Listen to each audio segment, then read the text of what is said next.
Hello everyone, welcome to my channel everyday learn with শিবুর। নতুন একটি ভিডিওতে অন্নপূর্ণা যোজনা নিয়ে একটি নতুন আপডেট। জাস্ট তোমরা এই ভিডিওটি দেখো। কালকে আমাদের 11টার সময় এসডি অফিসে একটা মিটিং ডাকা হয়েছিল। মিটিংটা শুরু হয় একটা থেকে 2টো পর্যন্ত মিটিং। বলা হয় যে গতকাল এবং আজকের মধ্যে যে সমস্ত বেনিফিশিয়ারি লক্ষ্মীর ভান্ডার পেত তাদেরকে অন্নপূর্ণা ভান্ডারে কনভার্ট করা হবে। তাদের জন্য ভোটার কার্ড, আধার কার্ড, ব্যাংকের পাসবই এবং 1 কপি পাসপোর্ট সাইজের ফটো জমা করতে হবে ফর ভেরিফিকেশনের জন্য, এবং সেটা আজকের মধ্যেই জমা করতে বলেছে।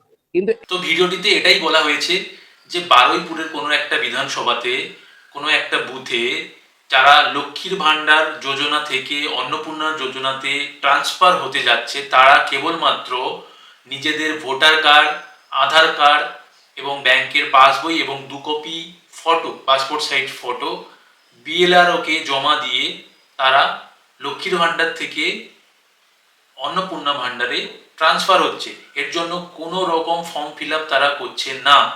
এটাই হচ্ছে এখনকার আপডেট। এরকম আরো কিছু আপডেট পেতে আমার চ্যানেলটিকে তোমরা ফলো করো এবং সাবস্ক্রাইব করো। চলো দেখা হচ্ছে অন্য কোনো ভিডিও নিয়ে। টাটা।